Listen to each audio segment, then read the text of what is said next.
안녕하세요. 세금과 부동산에 관심이 많은 도리부동산입니다. 이번에는 개인 사업자들에게 관심이 많은 내용입니다. 사업자의 입장에서 가장 크게 효과를 볼 수 있는 세금 줄이는 방법은 어떤 것일까?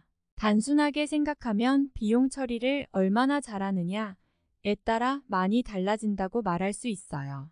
그 이유는 우리가 사업을 하면서 세금을 줄이면서 신고가 들어가는 항목은 개인은 종합소득세, 법인은 법인세입니다. 그 다음에 중요한 부가가치세가 있어요. 이 두 가지를 제외한 나머지 세금들의 종류, 예를 들어서 재산세, 면허세 등은 이미 금액이 정해져서 고지서가 나오는 것이기 때문에 사업자가 임의로 줄일 수 있는 항목은 아니에요. 그래서 이제 보통은 세금을 줄인다고 하는 내용은 소득세, 부가가치세 이 두 가지를 주로 이야기하는 거라고 알면 됩니다. 비용 처리를 하게 되면 일단 소득세 같은 경우에 세금 계산 시기, 수입에서 비용을 빼고 나온 결과값을 과세표준이라고 하며 이 과세표준에 세율을 적용하게 됩니다. 계산 구조가 이렇게 되기 때문에 비용 처리를 얼마나 많이 하느냐에 따라서 과세표준이 줄어들 것이고 그리고 과세표준 따라서 세금도 당연히 줄어들 것입니다. 사실 세금을 줄이기 위해서 앞쪽에 있는 매출을 줄일 수는 사실 없잖아요. 매출 누락은 세무조사에서 크게 불이익을 당할 수 있습니다. 생각도 안 하는 게 좋아요. 그리고 이제 부가가치세 같은 경우에 계산식도 살펴보면 매출세액에서 매입세액을 차감하고 그 결과의 세액 금액을 납부하게 되는데 여기서 말하는 매입세액이 곧 비용 처리라는 겁니다. 그래서 결국에는 이제 비용이 들어가 있는 소득세, 부가가치세 부분에서 얼마나 많이 매입 비용 처리를 하느냐에 따라서 세금이 그만큼 줄어들게 되는 것이고요. 그렇다고 없는 비용을 만들어서 가짜로 넣을 수는 없죠. 결국에는 이제 정당하게 지불하고 받은 매입 관련 비용 처리를 얼마나 잘 하느냐에 따라서 세금이 줄어든다는 말이 나오는 거라고 할 수 있어요. 그러니까 비용 처리에 대해서 얘기할 때 예를 들어서 만약에 10만 원짜리 비용이 있다고 생각하면 사업용 비용을 지출을 하고 그 비용인 10만 원을 사용했고 사업자의 세율이 20%를 적용받는 사업자라고 가정한다면 그 비용 처리를 함으로 인해서 10만 원에 20%인 2만 원의 세금을 절세할 수 있는 겁니다. 그런데 만약 이 비용 부분을 누락했다고 생각하면 사업자는 2만 원을 더 내야 되는 거고요. 이게 여기서 10만 원의 금액이 그냥 예를 들어서 10만 원이지 이런 것들이 계속 쌓이고 쌓이면 그 금액은 굉장히 커지고요. 만약에 매출이 많아서 적용 세율이 높다고 한다면 그 효과가 더 크게 나타날 것이고요. 그래서 뭐 이런 이유들로 이제 사업자들이 세금을 줄이는 가장 효과적인 방법은 사용한 비용을 얼마나 잘 챙겨가지고 비용 처리를 하느냐에 달렸다고 얘기를 하는 거고요. 그래서 이제 사업자분들이 비용 처리를 어떻게 해야 잘 처리를 할 수 있냐고 질문할 수 있어요. 해당 부분에 대해서 이제 살펴보도록 하겠습니다. 비용 처리를 잘하기 위해서는 크게 세 가지의 개념에 대해서 잘 파악하거나 암기하세요. 첫 번째는 이 비용의 성격이 비용 처리가 가능한 것인가, 비용 처리가 불가한 것인가를 판단하는 문제이고 그 다음에 두 번째는 그 비용 처리를 하기 위한 적격 증빙을 갖추어야 된다는 것. 그리고 세 번째는 이 비용들을 잘 챙겨야 된다는 얘기인데 두 번째, 세 번째의 내용은 나중에 자세히 설명해 볼게요. 자, 그래서 첫 번째, 어떤 비용이 사업 비용으로 처리될 수 있냐, 어떤 게 비용으로 인정되느냐 라는 내용인데 해당 부분을 판단하는 게 있어서 엄청 헷갈리는 경우들을 많이 보게 됩니다. 사업을 하다 보면 굉장히 다양한 경우의 일들이 일어나요. 그럴 때마다 모두 비용에 넣을 수 있는지 없는지를 판단하는 게 어렵습니다. 예를 들어서 같은 식당에서 같은 밥을 먹게 돼도 사업장 직원들하고 같이 먹으면 회식이 됩니다.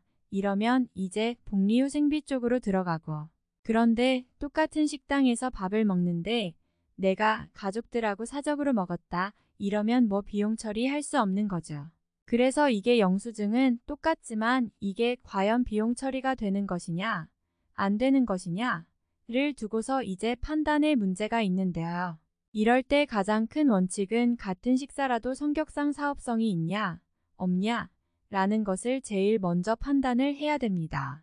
이게 사업의 용도로 사용이 되었다고 한다면 99%는 비용 처리가 된다고 생각하고 일단 비용으로 넣어놓고 다음을 생각해야 되는 거고요.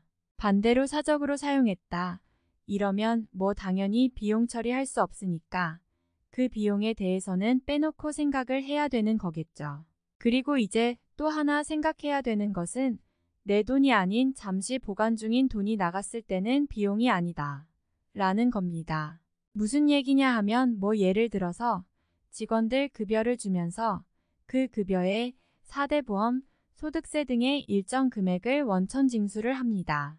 그러면 이제 그 원천 징수한 세금은 내 돈은 아닌 거죠. 근데 이제 매월 10일 날 내 통장에서 빠져나간 해당 금액이 빠져나갈 때 이 내용을 지출의 비용으로 반영할 건지 아닐 건지를 고민하는데 이것은 이미 급여로 처리가 돼서 한 번의 비용으로 처리가 되었던 겁니다. 단순히 그냥 내가 그 급여에서 원천 징수한 금액을 떼어놨다가 나중에 납부를 하는 이후 단계이기 때문에 단순하게 생각해서 지출이란 게 내 통장에서 돈이 나왔다고 해서 비용이 무조건 되는 건 아닙니다. 이런 구조의 세금이 소득세나 부가가치세의 세금도 마찬가지겠죠. 이런 세금도 물론 세금을 납부할 때는 내 통장에서 지출이 됐지만 원천적으로 내 통장에서 지출된 세금도 원래 나의 것이 아니기 때문에 이미 세금은 결정되었을 때 나라 거라고 봐야 합니다. 그래서 이렇게 납부를 하게 되더라도 이건 역시 비용 처리는 아니라는 거죠. 그 다음에 이제 또 생각해 봐야 되는 것이 있는데 비용 처리가 되냐, 안 되냐 라는 문제에서 시기에 문제가 있어요. 뭐냐면 감가상각비 같은 게 있습니다. 그래서 내가 올해 1,000만 원짜리 물품을 샀는데 1,000만 원의 지출이 일어났기 때문에 전액 1,000만 원의 비용 처리가 될 수 있냐? 라는 문의도 있지만 그건 아니라고 보면 됩니다. 감가상각비와 경우에는 이제 내용 연수에 따라서 나누어서 매년 비용 처리를 해야 되니까 이런 것도 올해 비용 처리를 할 수 있느냐, 없느냐에서 중요한 기준이 되는 거죠. 예를 들어서 1,000만 원짜리 뭔가 물품을 샀었고 해당 물품의 내용 연수가 5년이다.